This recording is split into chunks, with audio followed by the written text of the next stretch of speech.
Betting apps పై ప్రభుత్వం serious గా ఉందని తెలంగాణ సీఎం రేవంత్ రెడ్డి అసెంబ్లీలో ప్రకటించారు. బెట్టింగ్ గేమ్స్ పై కఠినంగా వ్యవహరిస్తామన్నారు ఆయన. ప్రచారం చేసిన వారిని విచారించడంతో బెట్టింగ్ యాప్స్ కి శాశ్వత పరిష్కారం లభించదు అన్నారు. పక్క రాష్ట్రాలు, దేశాల్లో కూడా విచారణ చేయాల్సి ఉంటుందని చెప్పారు. స్పెషల్ ఇన్వెస్టిగేషన్ టీంను నియమించాలని ప్రభుత్వం నిర్ణయం తీసుకుంది అన్నారు.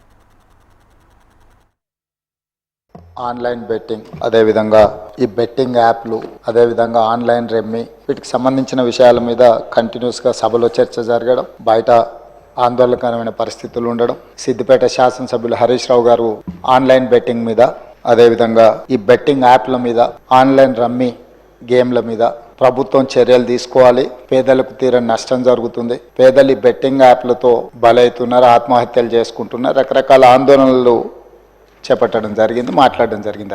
అధ్యక్ష గత ప్రభుత్వమే 2017లో ఆన్లైన్ బెట్టింగ్ కానీ ఆన్లైన్ యాప్ వీటన్నిటి మీద నిషేధం చేస్తూ చట్టం తీసుకొచ్చింది. చట్టం చేశాం కానీ పకడ్బందీగా అమలు చేసే విషయంలో మరి గత ప్రభుత్వంలో కొంత నిర్లక్ష్యం జరిగింది.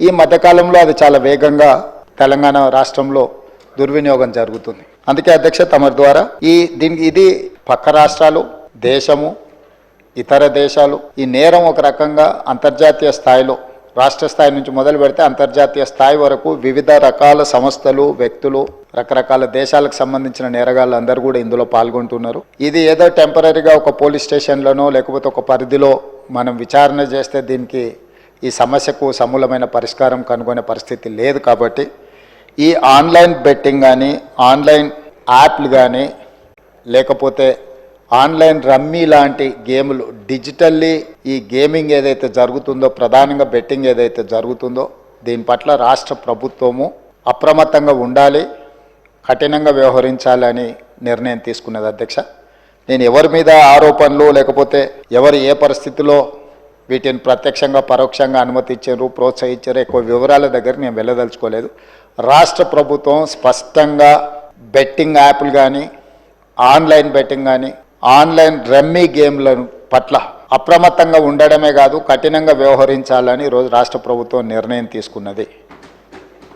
దీన్ని నిరోధించడానికి, నిషేధించడానికి అవసరమైన చర్యలు తీసుకోవడానికి ఒక స్పెషల్ ఇన్వెస్టిగేషన్ టీం, వీలైతే సిబిసిఐడి కానీ లేకపోతే అధికారులతో సమీక్ష చేసిన తర్వాత ఒక స్పెషల్ ఇన్వెస్టిగేషన్ టీంను వేసి కఠినంగా వ్యవహరించాలని చెప్పి ఈరోజు రాష్ట్ర ప్రభుత్వం నిర్ణయం తీసుకున్నది. అధ్యక్ష అదేవిధంగా గతంలో చేసిన చట్టంలో దీంట్లో ప్రధానంగా 2 సంవత్సరాల కంటే మించి శిక్ష కూడా లేదు. రేపు వచ్చే సమావేశాలలో ఈ ఆన్లైన్ బెట్టింగ్ నిర్వాహకులకనే కాదు, ఆడేవాళ్లను, బాధితులను, అదేవిధంగా ఈ ఆన్లైన్ అడ్డగోలుగా నిర్వహిస్తున్న వాళ్ళ పట్ల శిక్షను కూడా పెంచడానికి అవసరమైన చట్టాలను కూడా అవసరమైతే మనం సవరించుకోవాల్సిన అవసరం ఉన్నది. అధ్యక్ష ఎందుకంటే శిక్ష కఠినంగా ఉంటుంది, ఎక్కువ కాలం ఉంటుంది అని ఎప్పుడైతే తెలుస్తుందో నేరం అనేది తగ్గుతుంది.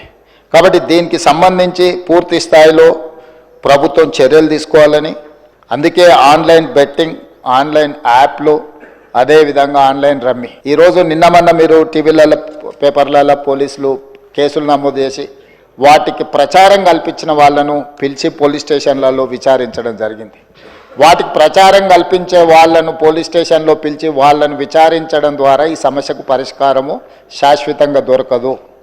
వీటిని నిర్వహించే వాళ్ళు, వీటిని ప్రమోట్ చేసేవాళ్ళు, చివరికి ఈ యాప్ల ద్వారా లబ్ధి పొందుతున్న వాళ్ళను వీళ్ళందరినీ పూర్తి స్థాయిలో విచారించి కఠినమైన చర్యలు తీసుకున్నప్పుడే ఈ సమస్యకు పరిష్కారం దొరుకుతుంది. అధ్యక్ష అందుకే దీన్ని పూర్తి స్థాయిలో విచారించాలంటే పక్క రాష్ట్రాలు, పక్క దేశాలలో కూడా విచారణ చేయాల్సిన పరిస్థితులు ఉంటాయి. అందుకే పూర్తి స్థాయిలో అన్ని అధికారాలు కట్టబెట్టే విధంగా ఒక స్పెషల్ ఇన్వెస్టిగేషన్ టీం ఏర్పాటు చేసి ఈ రాష్ట్ర ప్రభుత్వం వాళ్ళ మీద పూర్తి స్థాయిలో చర్యలు తీసుకోవాలని నిర్ణయం తీసుకున్నారు. తమ ద్వారా ఈ సభకు, సభ్యులందరికీ, తెలంగాణ సమాజానికి ఒక స్పష్టమైన ప్రభుత్వ విధానాన్ని మేము పంపించదలుచుకున్నాము. ఎవరైనా ఇందులో ప్రత్యక్షంగా, పరోక్షంగా ప్రోత్సహించిన, ప్రకటనలకు సహకరించిన, నిర్వహణలో భాగస్వాములైన ఎవరిని కూడా రాష్ట్ర ప్రభుత్వం వదిలిపెట్టదు. ఈ రాష్ట్రంలో ఖచ్చితంగా ఇలాంటి సైబర్ నేరాల పట్ల కఠినంగా మేము వ్యవహరించడం జరుగుతుంది. రాష్ట్ర ప్రభుత్వం అప్రమత్తంగా ఉంటుంది, ఇలాంటి నేరగాళ్ల పట్ల కఠినంగా వ్యవహరిస్తుంది. ఈ సభ ద్వారా సభ్యులందరికీ నేను ఈ ప్రకటన ద్వారా ఒకే మాట చెప్పదలుచుకున్న స్పెషల్ ఇన్వెస్టిగేషన్ టీంను ఏర్పాటు చేస్తున్నాము. తద్వారా అందరినీ కఠినంగా అణచివేయడమే కాకుండా చర్యలు తీసుకుంటామని తమ ద్వారా తెలియజేయదలుచుకున్న అధ్యక్ష.